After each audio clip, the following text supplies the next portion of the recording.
सभी को सादर जय जिनेन्द्र। आइए मंगलाचरण के माध्यम से कक्षा को प्रारंभ करते हैं।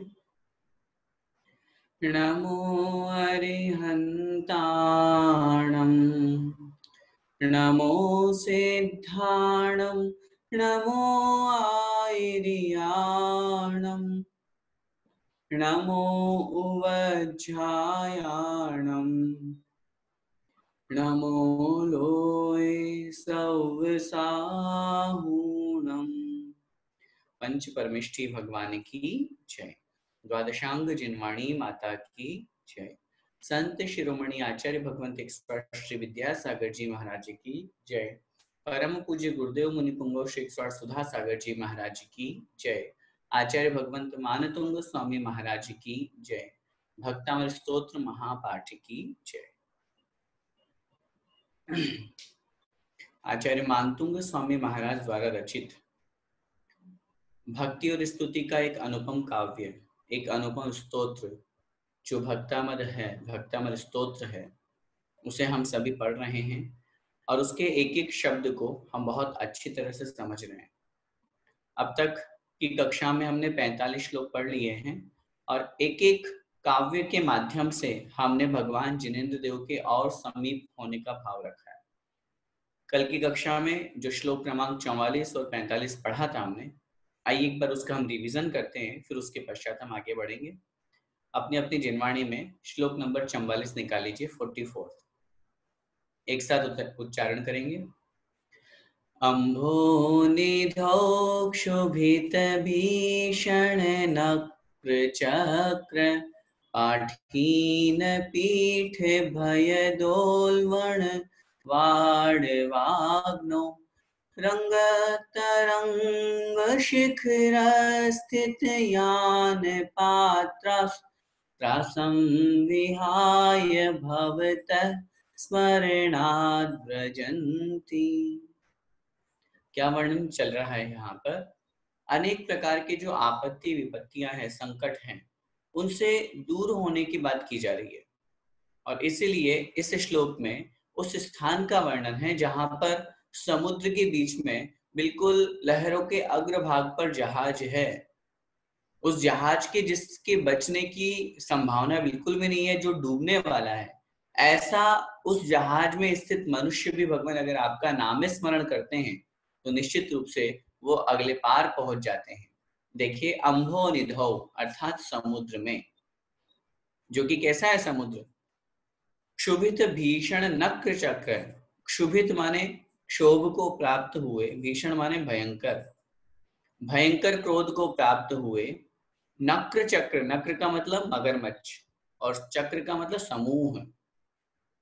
ऐसे भयंकर बड़े बड़े मगरमच्छों के समूह जो कि क्षोभ को प्राप्त हुए हैं, ऐसे उस समुद्र में। पाठीन पीठ अर्थात भयंकर बड़ी बड़ी जो मछलियां हैं, पाठीन का तात्पर्य विशालकाय मछली लेना है, उनके पीठ मतलब पीठ से। दोलवण वाड वाग्नो, दोलवण का तात्पर्य है भय दोलवण अर्थात उनके भय से युक्त होकर के। दोलवण अर्थात जो भयंकर है, जो चलायमान है, अर्थात घर्षण होने से जो उत्पन्न होने वाली है, ऐसे वाड वाग्नो अर्थात जो पानी की आग है, समुद्र की आग है, उस अग्नि युक्त ऐसे समुद्र में।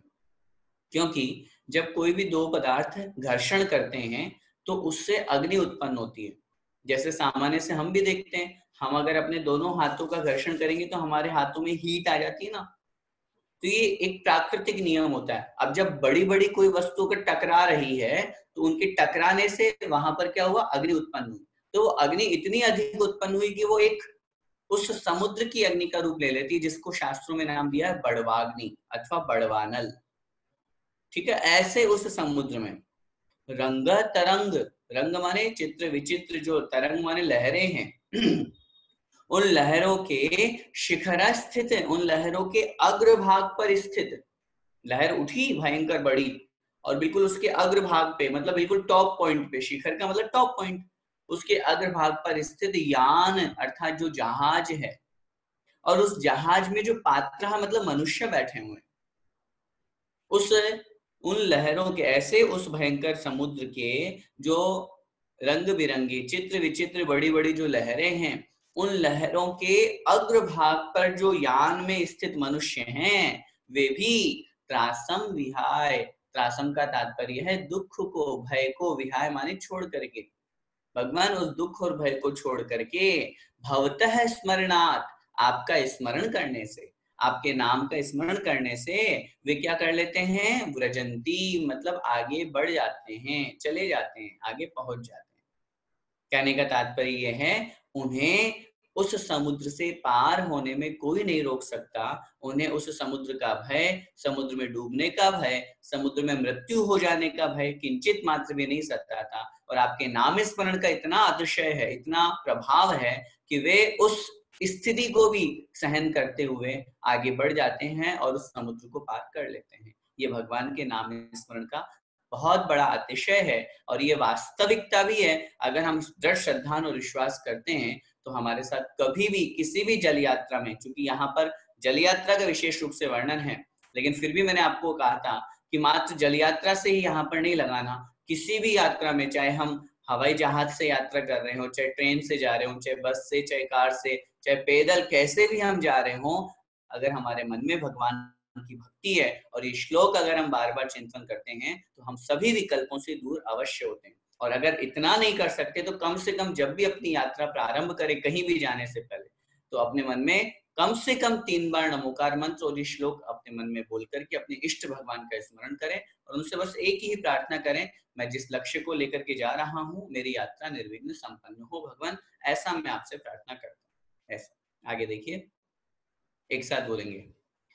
उद्भूत भीषण जलोदर भार भुग्ना शोच्यां दशा मुपगताश्च्युत जीविताशा त्वत्पाद पंकज रजो मृत दिग्ध देहा मर्त्या भवन्ति मकरध्वज तुल्य रूपा।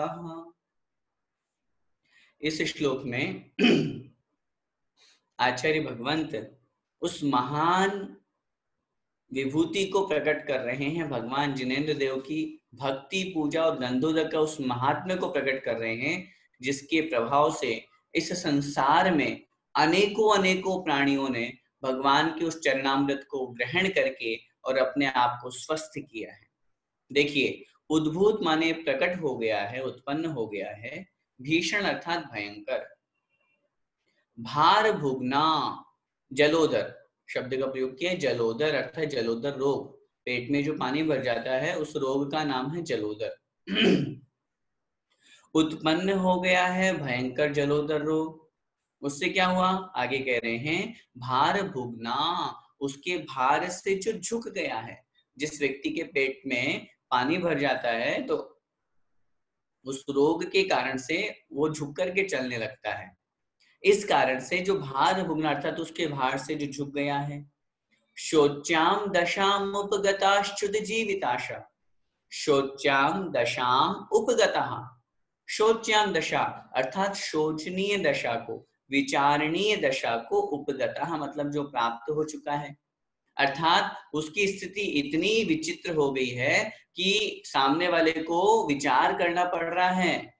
च्युत जीविताशा, जिसने जीने की आशा ही च्युत माने छोड़ दी, अब बचेगा भी नहीं कि कुछ नहीं पता, डॉक्टर्स ने कह दिया आई एम सॉरी हम कुछ भी नहीं कर सकते, अब तो बस भगवान का नाम लीजिए, बच पाएगा तो ठीक, नहीं तो कोई बात नहीं। ऐसी स्थिति जिसके साथ में हो चुकी है, वह व्यक्ति भी त्वत्पाद पंकज रजोमृत, त्वत मतलब आपके, पाद मतलब चरणों के, पंकज माने चरण कमल, पंकज माने कमल, आपके चरण कमल की रजोमृत, रज रूपी धूल रूपी अमृत को दिग्ध देहा अपने शरीर से लिप्त करता है, अपने शरीर पर लगाता है, आपके चरण रज को उठा करके अपने मस्तक पर लगाता है, आपके उस चरणाभिषेक को, आपके उस गंधोदक को अपने मस्तक पर धारण करता है, वह मनुष्य, मर्त्याः मतलब वे मनुष्य, भवन्ति मतलब हो जाते हैं, वे रोगी मनुष्य, वे बीमार मनुष्य कैसे हो जाते हैं, मकरध्वज तुल्य रूपा, मकरध्वज अर्थात कामदेव के तुल्य माने समान रूप वाले हो जाते हैं। वे कामदेव के समान रूप वाले बन जाते हैं। कौन? ऐसे रोगी मनुष्य। और निश्चित रूप से भगवान की भक्ति का ऐसा प्रभाव होता ही है। और हम सबके बीच में श्रीपाल सेठ का जो उदाहरण है वो हम सभी को ध्यान रखना चाहिए। भगवान जिनेंद्र देव की भक्ति स्तुति का यह सर्वोत्कृष्ट उदाहरण है। भगवान जिनेंद्र देव की भक्ति स्तुति करने का इससे अच्छा उदाहरण और कोई नहीं मिल सकता। सिद्ध भगवंतों की आराधना में जो मैना सुंदरी है, मैना सुंदरी ने भगवान जिनेंद्र देव की भक्ति आराधना की और उसी भगवान जिनेंद्र देव के गंधोदक को जब अपने पति के साथ में 700 कोड़ियों के ऊपर छिड़का तो उसका सारा का सारा कष्ट दूर हो गया। आचार्य वादिराज स्वामी महाराज का भी मैंने आपको उदाहरण बताया था। एक ही भाव स्तोत्र के जो रचयिता है उनके साथ में भी ऐसा ही अतिशय प्रकट हुआ। भगवान की भक्ति के प्रभाव से उनके शरीर का सारा रोग दूर हो गया। इसलिए ये श्लोक बहुत महत्वपूर्ण है। मैंने आपको कल भी इस श्लोक के बारे में बहुत अच्छी तरह से निवेदन किया था। ये श्लोक जीवन में हर क्षण काम आने वाला है। हम सभी के साथ में, किसी के साथ में आर्थिक, किसी के साथ में मानसिक, किसी के साथ में शारीरिक कोई न कोई रोग जुड़ा हुआ है। किसी को शरीर की कोई वेदना है। आजकल की स्थिति तो ये हो रही है, बहुत कम लोग हैं ऐसे 50 से ऊपर जिनकी उम्र है और वो बिना टेबलेट के चल रहे हैं। हर किसी को कोई ना कोई दवाई लेनी ही पड़ती है। ऐसी स्थिति में अगर हम स्वस्थ हैं तो ये सबसे बड़ी बात है। और हमेशा स्वस्थ रहना है, निरोगी काया रखनी है तो भक्तामृत स्तोत्र का पाठ, भगवान जिनेंद्र देव की स्तुति, ये सब करने से पुण्य बंद होता है। हम आपको भगवान की भक्ति से जोड़ने के लिए ऐसा मत समझिएगा कि भैया जी आप हमेशा जब भी कभी कोई बात आती है तो आप कहते हो दुख दर्द दूर करना हो तो भगवान की भक्ति करो। अरे और कोई काम नहीं है क्या, या और कोई उपाय नहीं है क्या? मैं मानता हूँ मन में विकल्प आ सकता है, लेकिन मैं कहता हूँ भगवान की भक्ति करने से, शास्त्रों में जब ये लिखा हुआ है, असाता वेदनीय साता वेदनीय में परिवर्तित हो जाती है। हमारे जो कष्ट हो रहे थे, हमको दुख हो रहे थे, वो दुख समाप्त होकर के हमें सुख की प्राप्ति होने लगती है। तो फिर हम कैसे नहीं माने? आचार्य ने लिखा है जो पाप कर्म तीव्र अनुभाग वाला था, तीव्र अनुभाग जो ज्यादा फल देने वाला था, भगवान की भक्ति के प्रभाव से वो पाप कर्म मंद अनुभाग में होकर के निकल जाता है, थोड़ा सा फल देकर के समाप्त हो जाता है। भगवान की भक्ति का बहुत बड़ा चमत्कार है। इसको हम प्रत्यक्ष नहीं देख पाते हैं, लेकिन हमारे जीवन में निश्चित रूप से घटित होता है। इसलिए ऐसा विचार करके अच्छी प्रकार से इस श्लोक को समझ करके और इसका पाठ, इसका ध्यान, इसका जाप, यह स्तोत्र का पाठ हमें जरूर करना चाहिए।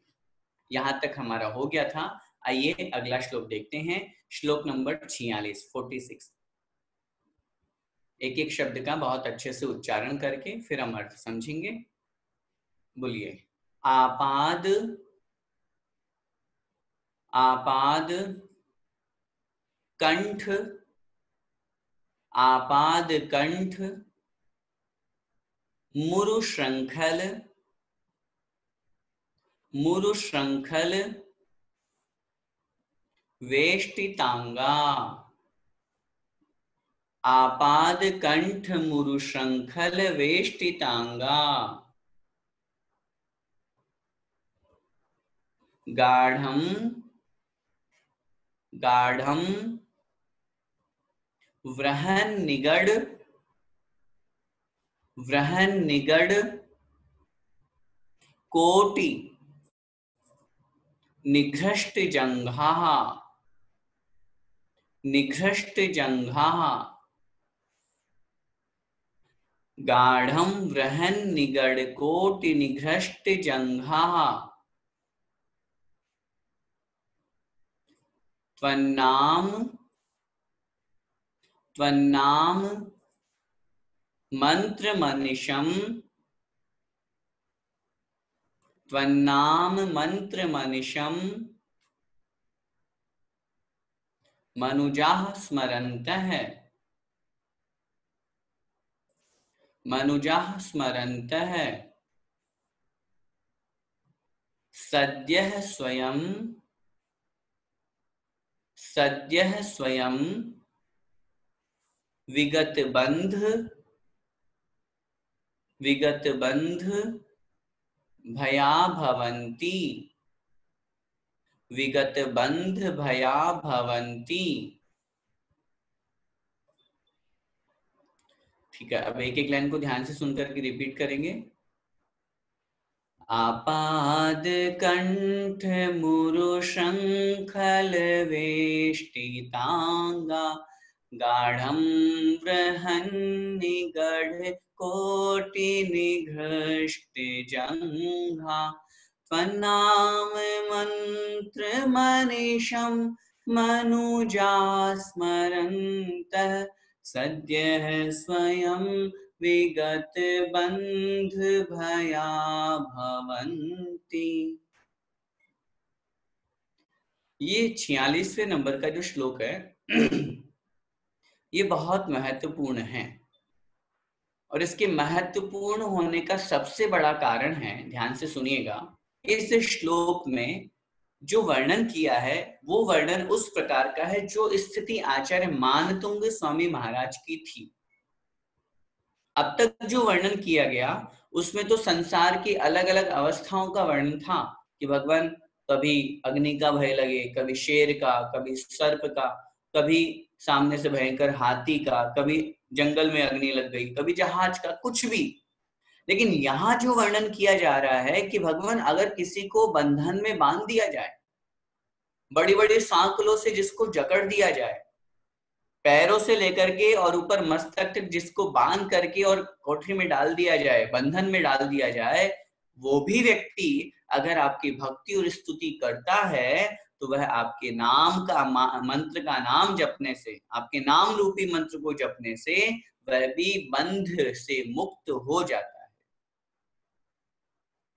जो आचार्य मानतुंग स्वामी महाराज की दशा थी, अवस्था थी, उसी दशा का वर्णन इस श्लोक में किया गया है। इसीलिए अनेक स्थानों पर हमें यह पढ़ने को प्राप्त होता है कि जैसे ही आचार्य मानतुंग स्वामी महाराज ने इस 46वें काव्य की रचना की, इस 46 नंबर का श्लोक बोला, तुरंत उनके सारे के सारे बंधन ताले टूट गए और वो वहां से निकल करके और बाहर आ गए अपने आप। अपने आप से तात्पर्य देवताओं के द्वारा, अपने आप कोई प्रक्रिया नहीं होती है, लेकिन जो स्वयं अपनी भगवान की भक्ति में तल्लीन थे, देवताओं का सिंहासन, देवताओं के आसन वहां कंपित हुए, उनके मन में ये भाव आया कि अरे ऐसा क्यों। तो उन्होंने देखा जब हमारे किसी जिनेंद्र भगवान के भक्त के ऊपर, मुनि महाराज के ऊपर इस तरह का उपसर्ग आया है, और वो उनकी रक्षा करने के लिए वहां पर आए और उनको वहां उन पूरे 48 तालों से बाहर निकाल करके और बिल्कुल महल के आंगन में वहां पर विराजमान कर दिया। तो ये श्लोक इतना चमत्कारी है। एक कथन से सामान्य रूप से ये भी प्राप्त होता है कि 48 श्लोक हैं, एक एक श्लोक लिखते गए और एक एक ताला टूटता गया। ये भी वर्णन हमें प्राप्त होता है क्योंकि आचार्यों के द्वारा दोनों बातें नहीं लिखी हुई है, विद्वानों के द्वारा या और भी अन्य लोगों के द्वारा ये दोनों बातें हमारे सामने आई है। इसलिए किसी एक को हम प्रामाणिक या एक को ही कौन सी बात सही है ये हम नहीं कह सकते, हमारे लिए दोनों बातें ठीक है। लेकिन महत्वपूर्ण बात जो अपने को समझना है वो ये है कि भगवान की भक्ति करने से सारे के सारे बंधन मुक्त हो जाते हैं, सब बंधन टूट जाते हैं। ये वर्णन इस श्लोक में दिया गया है। आइए अर्थ देखें। आपाद कंठ मुरु शंखल वेष्टितांगा, संधि विच्छेद आपाद कंठम आपाद कंठम। आपाद, पाद का मतलब होता है पैर, चरण, और आपाद मतलब पैरों से लेकर कंठ तक। पाद माने चरण, पैर, और कंठ का मतलब कंठ, अर्थात आपाद कंठम, अर्थात पैरों से लेकर के पूरे कंठ तक, मस्तक तक। उरु शंखल वेष्टितांगा, उरु का मतलब होता है बड़ी बड़ी, उरु का तात्पर्य है बड़ी बड़ी। श्रंखल का तात्पर्य है सांकले। उरु शंखल, उरु माने बड़ी बड़ी, श्रंखल मतलब सांकले, श्रृंखलाएं जो होती है, बेड़ियां जिसको अपन कहते हैं, उनसे वेष्टितांगा, वेष्टित मतलब बांध दिया है, जकड़ा दिया है, अंगा माने शरीर। बड़ी बड़ी बेड़ियों से, बेड़ियां लोहे की है, सामान्य बेड़ियां नहीं है कि छोटी मोटी कोई रस्सियां हो, बड़ी बड़ी बेड़ियों से जिनका शरीर क्या हो गया है, वेष्टित मतलब बांध दिया गया है, बंधन को प्राप्त करा दिया गया है। फिर आगे कह रहे हैं गाढ़म वृहन निगड़ कोटि निघ्रष्ट जंघा।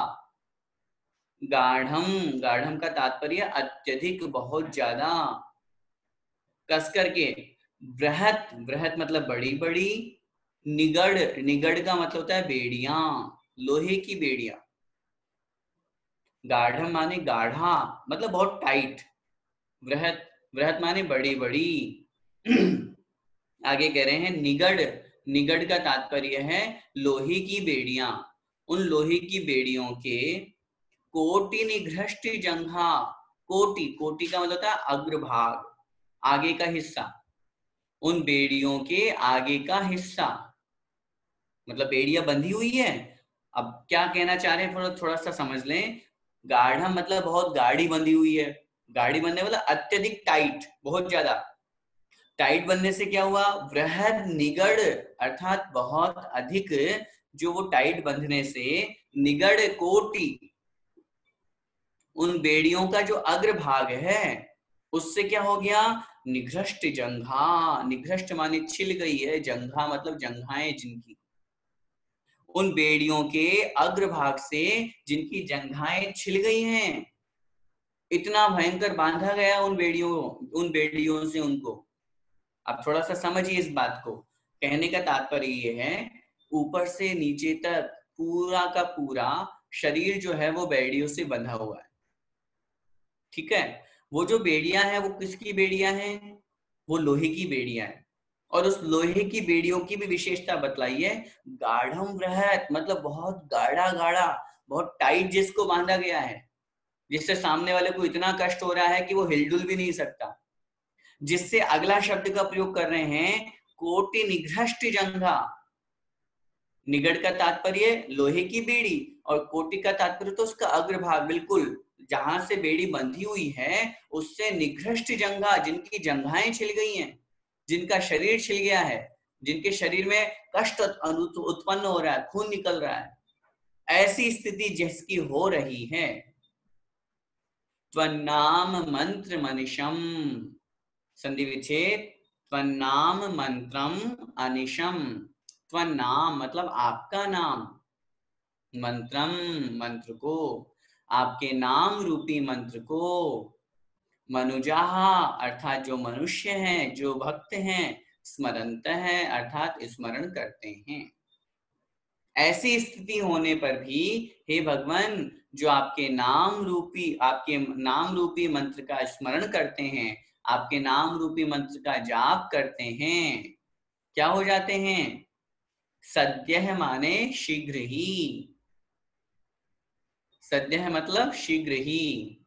आगे कह रहे सद्यः स्वयं विगत बंद भया भवंती, सद्यः अर्थात शीघ्र ही, स्वयं अर्थात स्वयं ही, विगत बंद भया भवंती, विगत माने रहित, बंद भया बंध के भय से, सद्य है अर्थात शीघ्र ही, स्वयं अपने आप, विगत बंध भया, विगत माने रहित, बंध भया बंध के भय से, कैसे, भवंती मतलब हो जाते हैं। ऐसे जो जीव हैं वे शीघ्र ही कैसे हो जाते हैं, बंध के भय से रहित हो जाते हैं। कौन बंध के भय से रहित हो जाते हैं, ऐसे जीव जो भगवान आपकी भक्ति स्तुति करते हैं, आपके नाम रूपी मंत्र का जाप करते हैं। आपके नाम रूपी मंत्र का जाप करने से वे जो इतने भयंकर उन बेड़ियों से बंधे हुए हैं, वे भी कैसे हो जाते हैं, वे भी बंध के भय से मुक्त हो जाते हैं। और निश्चित रूप से जिनेंद्र भगवान की भक्ति और स्तुति का ये सबसे बड़ा उदाहरण है। आचार्य मानतुंग स्वामी महाराज के साथ में स्वयं स्पष्ट रूप से ये घटित हुआ है। और जब वो उनको, जब राजा भोज के उस दरबार में ले जाया गया, हर्षवर्धन राजा ने जब उनको बेड़ियों से बांध करके और 48 तालों में बंद कर दिया, ऐसी स्थिति में जो भगवान जिनेंद्र देव की भक्ति करते करते, उन्होंने कोई भगवान जिनेंद्र देव से कोई भी याचना नहीं की, सांसारिक सुख की वांछा नहीं की, बस भगवान की भक्ति में तल्लीन हुए और उस भक्ति का ये प्रभाव वहां पर प्रकट हुआ कि जैसे ही उन्होंने ये श्लोक लिखा, इस श्लोक के प्रभाव से या भगवान की भक्ति के प्रभाव से उनके सारे के सारे बंधन टूट गए। सारे के सारे जो बंधन थे, सारे के सारे जो ताले थे, बेड़ियां थी, वो अपने आप टूट गई और वे अपने आप उन 48 तालों से, 48 कोठियों में जो बंद किए गए थे उससे बाहर निकल करके और बाहर आंगन में आ गए। जब राजा को इस बात की खबर हुई, पता चला, तो उसने वापस उनको बंद करवाया, वापस पैक करवाया कि हो सकता है कि किसी सैनिक ने किसी कारण से इनको अंदर से बाहर रख दिया हो या किसी लोभ में आकर के और इनका कहना मान करके कर दिया हो। लेकिन ऐसी स्थिति में जब उनको वापस अंदर डाला गया, तुरंत वापस भगवान की भक्ति और स्तुति के प्रभाव से वे वापस 48 तालों से निकल करके बाहर आ गए। भगवान जिनेंद्र देव की भक्ति का ये बहुत बड़ा चमत्कार है और हम अपने जीवन में भी देखते हैं बहुत बार बंधन एक बहुत बड़ा कष्ट है। बंधन एक बहुत बड़ा कष्ट है। किसी भी, कितने भी अच्छे पक्षी को हम कितना भी अंदर बंधन में बांध लें, उसको हम खूब काजू पिस्ता बादाम मेवा खूब खिला लें, लेकिन बंधन का भय उसको सताता है। और जैसे ही हम उस पिंजरे का गेट खोलते हैं, भले अंदर खूब काजू किशमिश कुछ भी रखा हुआ है, लेकिन फिर भी ऐसी स्थिति में भी वो कभी भी उसकी तरफ ध्यान नहीं देते हुए तो स्वतंत्र आकाश में उड़ना चाहता है। हम, हमारे जीवन में भी बहुत तरह का कष्ट है, बहुत तरह के बंधन हैं। उन बंधनों से हम भी मुक्त होना चाहते हैं। जब आचार्य भगवंत यहाँ पर कह रहे हैं कि भगवान की स्तुति वंदना करने से जब इस प्रकार का बंधन दूर हो जाता है, तो निश्चित रूप से भगवान की भक्ति स्तुति से संसार रूपी बंधन भी दूर होता ही होता है। इस श्लोक से हमें ये बात और समझनी चाहिए कि हमारे निमित्त से किसी को भी कोई बंधन में ना बंधे, क्योंकि जहां पर अहिंसा का वर्णन किया जाता है, जहां भगवान जिनेंद्र देव की स्तुति का वर्णन किया जाता है, उस स्थान पर यह भी कहा जाता है कि अगर हम किसी को बंधन में बांधते हैं तो हमारे अहिंसा व्रत में दोष लगता है। आचार्य उमा स्वामी महाराज ने तत्वार सूत्र जी में जहां अहिंसा व्रतों का वर्णन किया, वहां उन्होंने वंद वदत छेदाति भारा रोपणान पान निरोधा, अहिंसा व्रत की 5 भावनाएं कही, उसमें बंधन शब्द का प्रयोग किया। बंध, किसी को बांधना। हम किसी पशु आदि को बांधते हैं, किसी पक्षी आदि को बंधन में रखते हैं, उससे उसको कष्ट होता है और उसका दोष हमको प्राप्त होता है। अगर आज हम किसी को बंधन में बांध रहे हैं, इसका मतलब कोई ना कोई हमें भी बंधन में बांधेगा। और अगर बंधन कोई सा भी हो, चाहे वो मालिक का बंधन हो, चाहे शरीर में रहने का बंधन हो, चाहे संसार में रहने का बंधन हो, बाउंडेशन हमेशा दुखदाई ही होती है। आज हम संसार में रुके हैं, एक बाउंडेशन है हमारे साथ में कि हमें शरीर में रहना पड़ रहा है, हमारी आत्मा को जितनी आयु है उतने समय तक रहना पड़ेगा, ये बंधन ही तो है। हम मुक्त नहीं हो सकते। मोक्ष जाने का हम अगर प्रयास करेंगे, जब कर्मों का नाश होगा तब हम बंधन से मुक्त होंगे। तो इसलिए हमें ऐसा प्रयास, ऐसी कोशिश करनी चाहिए जिससे हम उस बंधन से मुक्त हो सकें। आचार्य मानतुंग स्वामी महाराज ने इस श्लोक में अपने आप का वर्णन करते हुए, उन्होंने ये नहीं लिखा कि मेरा ऐसा वर्णन है, उन्होंने ये नहीं कहा कि मेरी ऐसी दशा है। ये भक्त की बहुत बड़ी प्रार्थना है भगवान से। समझिए थोड़ा सा, भगवान की भक्ति करने का क्या तरीका है, कैसी भक्ति भगवान की जाती है। वहां पर कथन किया गया है, अपने कष्ट दूर होने की भी प्रार्थना मत करो, सबसे अच्छा तो ये है सारे संसार के कष्ट नष्ट हो। प्रत्येक प्राणी का कष्ट दूर हो, इस तरह की प्रार्थना हमको करनी चाहिए। प्रत्येक जीव के अंदर, प्रत्येक जीव के प्रति अपने भाव इस तरह के रहें कि भगवान जैसे मुझे कष्ट हो रहा है ऐसे उस प्राणी को भी हो रहा है, उसको किसी प्रकार का कोई कष्ट ना हो। तो ये भाव अगर हम रखेंगे तो हमारा कष्ट तो दूर होगा ही होगा। सर्वे भवन्तु सुखिनः बोल करके हम मात्र अपने सुख की कामना नहीं कर रहे, भगवान मैं सुखी हो जाऊं, नहीं, सर्वे भवन्तु, सभी जीव सुखी हो, सभी में मैं भी आ गया। जब विश्व कल्याण की भावना भाई जाती है तभी तीर्थंकर प्रकृति का बंध होता है। इसलिए यहाँ पर आचार्य मानतुंग स्वामी महाराज ने ये नहीं लिखा कि भगवान मेरी दशा ऐसी हो रही है, मेरी दशा ऐसी हो रही है, ऐसा नहीं लिखा। भगवान ऐसी दशा जिसकी होती है और वो भगवान आपकी भक्ति करता है तो वो भी बंध से मुक्त हो जाता है, वो भी कष्टों से दूर हो जाता है, उसके भी कष्ट नष्ट हो जाते हैं। इस तरह की बात इस श्लोक में की गई है। इसलिए इस श्लोक को बहुत अच्छी तरह से समझते हुए, हमें इसके ऊपर दृढ़ श्रद्धा और विश्वास करते हुए हमें कोशिश करनी चाहिए कि हम सभी प्रकार के बंधन से मुक्त हों। आइए इस श्लोक का मंत्र लिख लीजिए। श्लोक नंबर 46 का। प्रत्येक बंधन कष्टदायी है। प्रत्येक बंधन कष्टदायी है, कोमा सुख प्राप्ति के लिए मुक्त होने का, सुख प्राप्ति के लिए मुक्त होने का प्रयास करना चाहिए। और निश्चित रूप से ये हम भी बात जानते हैं, सभी जानते हैं, बंधन कोई सा भी हो वो कष्टदायी ही कहलाता है। हम सबको अगर सुख प्राप्त करना है तो कोशिश ये करनी चाहिए कि हम बंधन से कैसे मुक्त हो। कर्मों का भी तो बंधन हमारे साथ में लगा हुआ है, कर्मों का भी तो बंध हमारे साथ में लगा हुआ है। इस कर्म बंध से हम कैसे छूटें, अब एक एक के ऊपर चिंतन करें। मिथ्यात्व के कारण से हम संसार में घूम रहे हैं, उस मिथ्यात्व को हटाएं, सम्यक्त्व को प्राप्त करें। पापों के कारण से हम संसार में भटक रहे हैं, दुख प्राप्त कर रहे हैं, पापों का त्याग करके व्रतों को धारण करें जिससे हमारा कर्म बंधन दूर हो। तो कर्मों के बंधन से छूटने का सबसे सही उपाय है जिन धर्म को अपनाना, रत्नत्रय को प्राप्त करना, और उसी तरफ हमारा प्रयास होना चाहिए। और उस प्रयास के लिए सबसे पहले भगवान की भक्ति स्तुति हमारे जीवन में आना चाहिए, ताकि हम स्तुति भक्ति के माध्यम से अपने श्रद्धान और विश्वास को और दृढ़ बना सकें। आइए अगला श्लोक देखते हैं, श्लोक नंबर 47।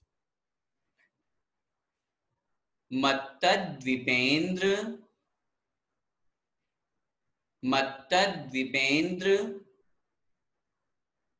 मृगराज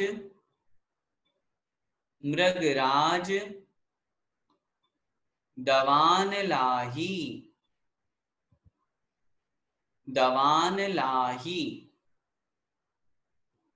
मत्तद्विपेन्द्र मृगराज दवान लाही।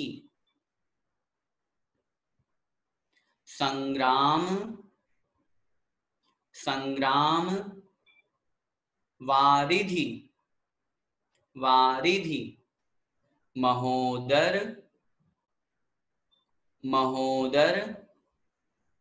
बंधनोत्थम। संग्राम वारिधि महोदर बंधनोत्थम। तस्याशु नाशमुपयाति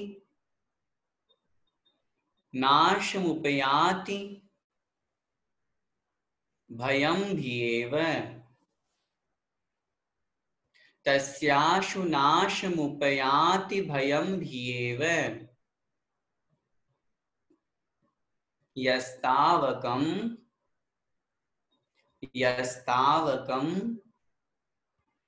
स्तवमिमं मतिमान धीते।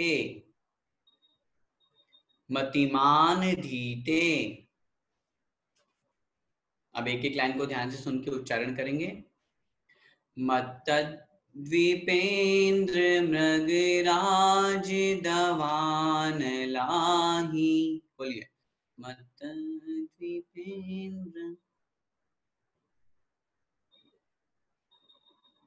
संग्राम वारिधि महोदर बंधनोत्थम।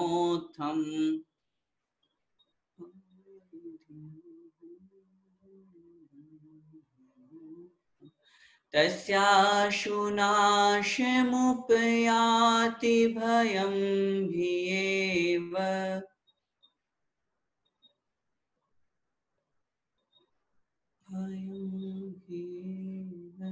यस्तावकं स्तवमिमं मतिमान धीते।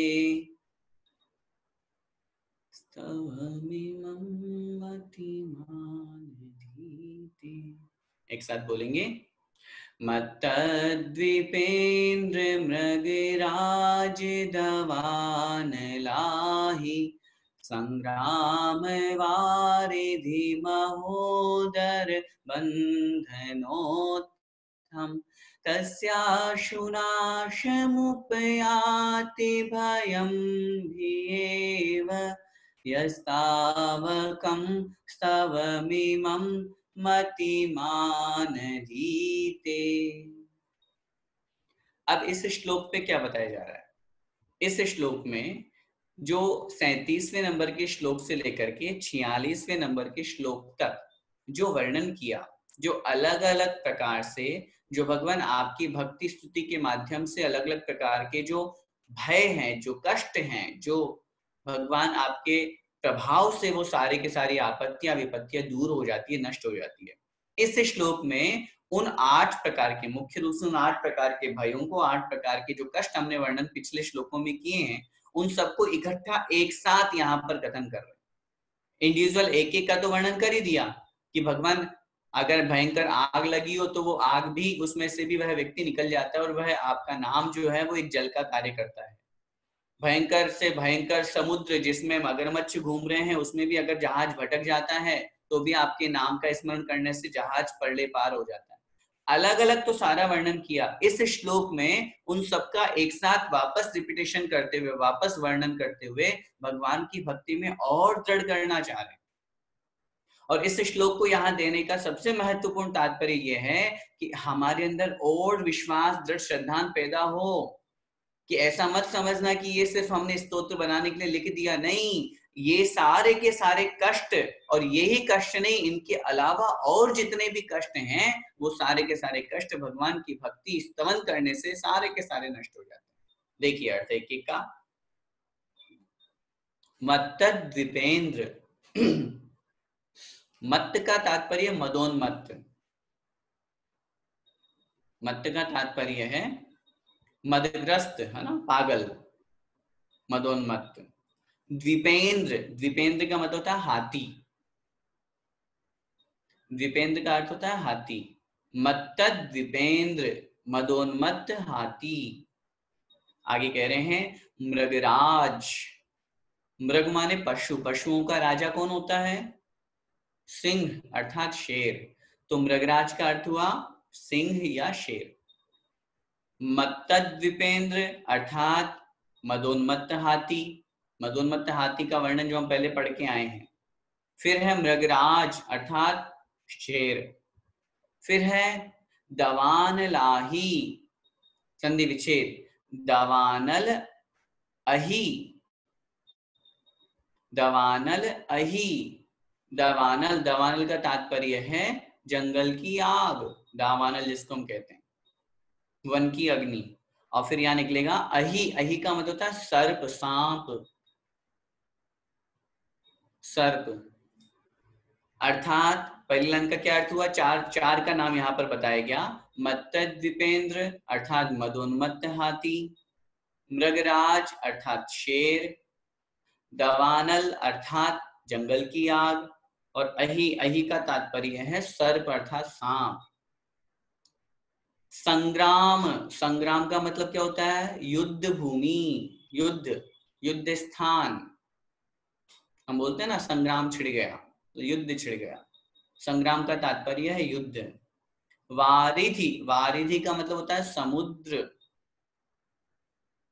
वारिधि मतलब समुद्र। फिर आगे कह रहे हैं महोदर, महा उदर, उदर माने पेट। पेट का जो बहुत बड़ा रोग है वो कौन सा? जलोदर आदि। एक सामान्य से एक नाम दे दिया महोदर या जलोदर, लेकिन उसके समान रोग, शारीरिक रोग। और फिर अंत में दिया बंधनोत्थम, संधि विच्छेद बन जाएगा बंधन उत्थम। बंधन मतलब बंधन से, उत्थम मतलब उत्पन्न हुआ। बंधनोत्थम, बंधन से उत्पन्न हुआ। क्या मतलब हुआ? इस श्लोक में क्या वर्णन किया गया है? प्रारंभ की 2 पंक्तियों में 8 प्रकार के भयों का वर्णन। देखिए एक बार फिर से। पहला मदोन्मत्त हाथी, दूसरा मृगराज अर्थात सिंह शेर, तीसरा दवानल अर्थात जंगल की आग, दावानल। चौथा अहि, अहि माने सर्प का भय। पांचवा संग्राम अर्थात युद्ध का भय। छठा वारिधि माने समुद्र का भय।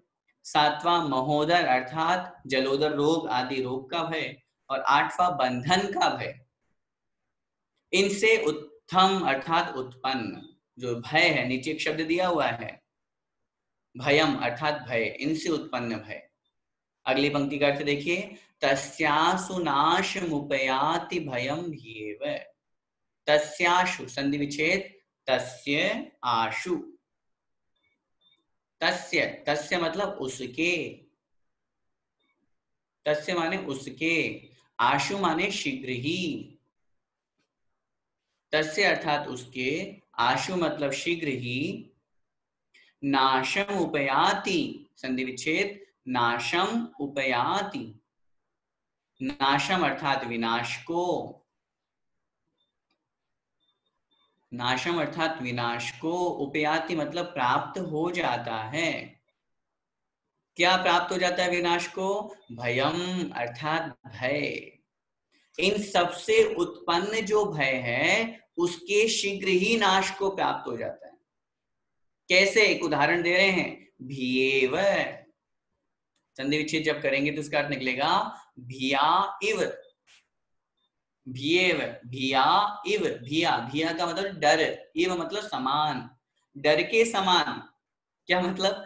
जैसे डर के भाग जाता है, जैसे डर के भागने का अर्थ अपन समझते हैं ना कि वो वस्तु डर के भाग गई, सामने वाला तो मेरे को देखा ही नहीं और डर के भाग गया। तो ऐसे ही ये भय भी भय से भयाकुलित होकर के भाग जाता है, ऐसे नष्ट हो जाता है। ये भय सारे के सारे भी डर जाते हैं। किसके?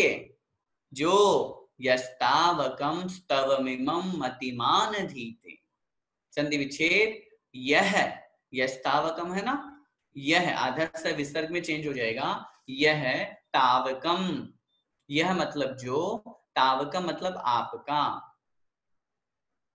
यस्तावकम यह मतलब जो, तावकम अर्थात आपका, स्तवमिमं संधि विच्छेद, स्तवम इमं, स्तवम इमं, स्तवम मतलब स्तवन, इमं मतलब इमं मतलब यह, जो, यह मतलब जो आपके इस स्तवन को, मतिमान धीते, यहां भी संधि विच्छेद करेंगे, मतिमान अधीते,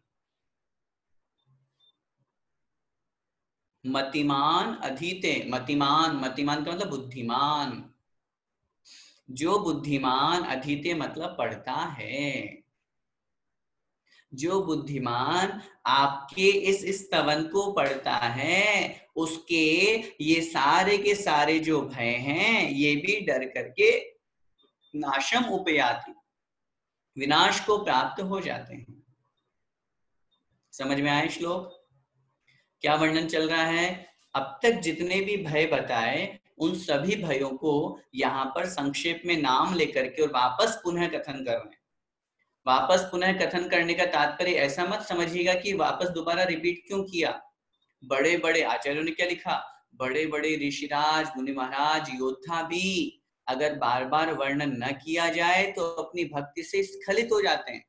शास्त्रों में कितने स्थानों पर हम लोगों को बार बार बताया जाता है ये भी पाप है इससे भी डरो, इस तरह का भी पाप है इससे भी डरो, ये भी नहीं करना हमको। आचार्य ने लिखा अभी अभी तो आप पहले तो कह के आए थे कि इन पापों से बचो, फिर वापस और दोबारा क्यों कह रहे हो? उन्होंने वहां पर कथन किया अच्छी बातें बार बार बोलने से ही समझ में आती है। एक बार कहेंगे तो उसमें पता नहीं भक्ति में मन लगा या नहीं लगा, लेकिन इस श्लोक के माध्यम से ये जरूर आचार्य महाराज कहना चाह रहे हैं कि अगर हम भगवान की भक्ति स्तुति करेंगे तो सिर्फ यही भय नहीं, ये तो मैंने वर्णन इतना सा ही किया है, इसके अलावा और भी संसार में जितने प्रकार के भय हैं उनसे वे सारे के सारे भय जो भगवान आपका ये स्तोत्र पढ़ता है, आपकी ये स्तुति करता है, वह स्तुति करने वाले के वे सारे के सारे जो भय हैं वे नष्ट हो जाते हैं, समाप्त हो जाते हैं। और इसका साक्षात उदाहरण इसीलिए मैंने आपसे पहले भी कहा था, आचार्य मानतुंग स्वामी महाराज हम लोगों के लिए प्रत्यक्ष उदाहरण। कितने प्रकार के भयों का वर्णन किया, और सबसे महत्वपूर्ण जो उनको बंधन कर दिया गया था, बांध दिया गया था, ऐसा भय भी भगवान जिनेंद्र देव की भक्ति से वह भय भी डर करके भाग गया। भिया ये शब्द का प्रयोग किया है। इस भक्ति स्तुति के माध्यम से हम सबको भगवान जिनेंद्र देव के प्रति अटूट श्रद्धा विश्वास उत्पन्न होना चाहिए। प्रथमानियों के ग्रंथों को हम पढ़ते हैं, अनेक प्रकार के उदाहरणों को हम देखते हैं। उन उदाहरणों में चाहे वो सेठ सुदर्शन का हो, चाहे सीता सती का हो, चाहे मैना सुंदरी का हो, चाहे श्रीपाल सेठ का हो, किन्हीं का भी उदाहरण हो, उन सब उदाहरणों को सुनकर के अपने जीवन में वैसा दृढ़ श्रद्धा लाना भी चाहिए। और मैं हमेशा कहता हूं, कष्ट किसके जीवन में नहीं है? कौन है ऐसा जिसके जीवन में कष्ट नहीं है? हाथ ऊपर करे। सबको कष्ट है। ऐसा एक भी व्यक्ति नहीं है संसार में रहते हुए जिसको कष्ट ना हो, जिसको दुख ना हो, जिसको आपत्ति विपत्ति ना हो। सबको है, चाहे वो मानसिक बाधा होगी, चाहे शारीरिक बाधा होगी, चाहे आर्थिक बाधा होगी, चाहे किसी तरह की कोई परेशानी होगी, हर व्यक्ति दुखी है। अरे संसार उसी का नाम है, कष्ट को नाम ही संसार है, और कष्ट मुक्त होने का नाम ही सिद्धावस्था है।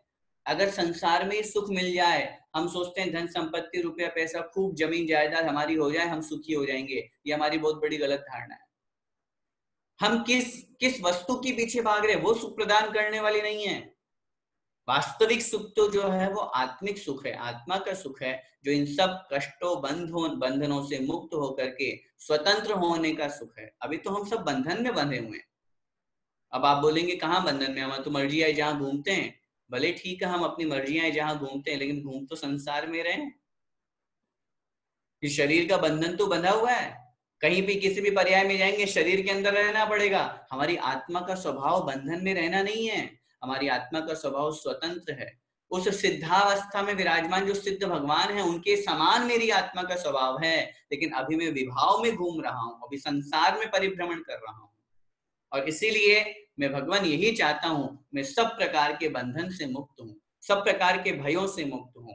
इसीलिए इस अंतिम से पूर्व श्लोक में 47 श्लोक में आचार्य मानतुंग स्वामी महाराज हम लोगों को यही भक्ति के लिए प्रेरित कर रहे हैं, और कह रहे हैं कि सभी प्रकार के, चाहे वो किसी भी प्रकार का हो, चाहे वो हाथी का हो, चाहे शेर का हो, चाहे जंगल की अग्नि का हो, चाहे सर्प का हो, चाहे किसी भी प्रकार का भय हो, चाहे युद्ध भूमि का हो, चाहे समुद्र का हो, जलोदर रोग का हो, चाहे बंधन में बंधने वाला वर्णन हो, कोई सा भी भय हो, जो भगवान यह मतिमान, जो बुद्धिमान व्यक्ति। अब देखिए हम लोगों को यहाँ पर आचार्य मानतुंग स्वामी महाराज ने क्या कहा, जो पढ़ने वाले हैं उनको क्या कहा, बोलिए? बुद्धिमान है अपन लोग, बुद्धिमान। आचार्य मानतुंग स्वामी महाराज ने प्रारंभ में खुद को तो कह दिया अल्प बुद्धि। देखना पूरा श्लोक, वहां से चलिए वापस, पहला जो 6 नंबर का श्लोक था, अपने आप को क्या कहा था उन्होंने, अल्पश्रुतम, मैं भगवान मैं तो अज्ञानी हूं। और तीसरे श्लोक में क्या कहा था, बुद्ध्या विनापि विबुधार्चित, भगवान बुद्धि के बिना भी मैं आपकी पूजा कर रहा हूं। मतलब इतना होने के बावजूद पूरा का पूरा जब स्तोत्र उन्होंने लिख दिया, तो जो स्तोत्र पढ़ने वाला है उन्होंने अपने आप को बुद्धिमान नहीं माना अपने आप को तो वो अल्पज्ञ ही मान रहे हैं, लेकिन उसके बावजूद भी अंत में कह रहे हैं, जो बुद्धिमान इस स्तवन को पढ़ता है। इसका मतलब अब तक हम अल्प बुद्धि वाले थे, इस स्तवन को पढ़ने से अब बुद्धिमान हो गए। और हो गए या होए या नहीं हुए, या हम अपनी पहचान हमको खुद को करनी है। आचार्य महाराज ने कह दिया तो हम खुश हो गए, चलो हम, किसी ने तो बुद्धिमान कहा हमको। लेकिन बनना भी अगर नहीं है तो बुद्धिमान कौन होता है, जो समझदार है, क्या मुझे करना है, क्या मुझे नहीं करना है, इसका जिसको विवेक है, जिसको ज्ञान है। मुझे मिथ्यात्व में, मुझे संसार में नहीं फंसना, मुझे पापों में नहीं जाना, मुझे जितना हो सके पापों से रुकना है, पापों से बचना है, मुझे तो मोक्ष मार्ग में लगना है, मुझे तो अपनी आत्मा का कल्याण करना है, मुझे तो भगवान की भक्ति स्तुति करना है। जो ऐसा विचार करके पापों से बचता है, पुण्य कार्यों में लगता है, वो बुद्धिमान है। बड़े बड़े शास्त्रों को पढ़ लिया, बड़े बड़े खूब अच्छे प्रवचन दे दिए, पंडित जी बन गए, शास्त्री जी बन गए, डॉक्टरेट कर लिया, इससे बुद्धिमान नहीं होंगे। बुद्धिमान तो वो है जो क्या करने योग्य है और क्या नहीं करने योग्य है, इसका जिसको ज्ञान होता है, जो समझदारी दिखाता है, वही बुद्धिमान होता है। और वही बुद्धिमत्ता हमें अपने अंदर जागृत करनी है। आचार्य मानतुंग स्वामी महाराज ने तो कह दिया, जो भी इस बुद्धिमान जो इस स्तोत्र को, इस स्तवन को पढ़ता है, वह सारे के साथ वह सभी भयों को, विनाश को प्राप्त करा देता है, बंधन से सभी भयों से वह मुक्त हो जाता है। आइए इस श्लोक का मंत्र अपनी कॉपी में नोट कर लीजिए। श्लोक नंबर 47, 47 का, सभी भयों के, सभी भयों के, भयों से, सॉरी, सभी भयों से छूटने का, सभी भयों से छूटने का एकमात्र साधन है, सभी भयों से छूटने का एकमात्र साधन है जिनेंद्र स्तुति। सभी भयों से, चाहे वो भय कोई सा भी हो, चाहे हमें संसार का भय सताए, चाहे हमें पड़ोसी का भय सताए, चाहे हमारे मृत्यु का भय सताए, उन सब से छूटने का एकमात्र उपाय है जिनेंद्र स्तुति। अगर हम जिनेंद्र भगवान की स्तुति करेंगे, उनकी वंदना करेंगे, उनकी पूजा अर्चना करेंगे, तो निश्चित रूप से हमारे भय दूर होंगे, हमारे कष्ट दूर होंगे, और हम भगवान की भक्ति में अपने मन को वहां पर लगाएंगे। भगवान की भक्ति के निमित्त से पुण्य कर्म का बंध होगा, पाप कर्म समाप्त होंगे, और हमारे जो असाता वेदनीय है वो साता वेदनीय में पुण्य रूप में परिवर्तित होकर के हम सबके लिए सुखदायी होंगे। भय निश्चित रूप से दुखदायी होता है। भय एक संज्ञा कही गई है जिससे प्रत्येक प्राणी आक्रांत है, डूबा हुआ है। हर किसी को कोई ना कोई भय सताता है। बस फर्क इतना होता है, जो संसार के भय से युक्त हो जाता है, संसार के भय से युक्त होने का तात्पर्य है अन्य और भय हमें सताए तो सताए, लेकिन सबसे बड़ा भय जिससे हम डरना चाहिए, हमको, मैं कह रहा हूं उससे डरना जरूर चाहिए, वो है संसार का भय। संसार के भय का तात्पर्य है हमारा संसार ना बढ़े, हम ऐसा काम नहीं करें जिससे हमारे संसार में वृद्धि हो, हमारे पाप बढ़े, हमें और जन्मों जन्मों तक संसार में परिभ्रमण करना पड़े। आचार्य ने लिखा, मिथ्यात्व का सेवन करने से उस जीव के असंख्यात भव खराब हो जाते हैं।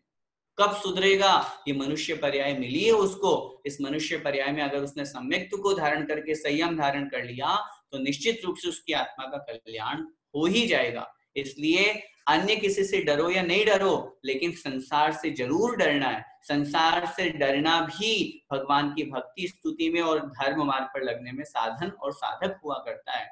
इसलिए हम सबको पापों से डरते हुए भगवान की भक्ति स्तुति करना चाहिए, जिससे हम संसार में और अधिक नहीं भटके, भगवान की भक्ति स्तुति के माध्यम से अपने श्रद्धान को, अपने विश्वास को और अधिक प्रगाढ़ और मजबूत बनाएं।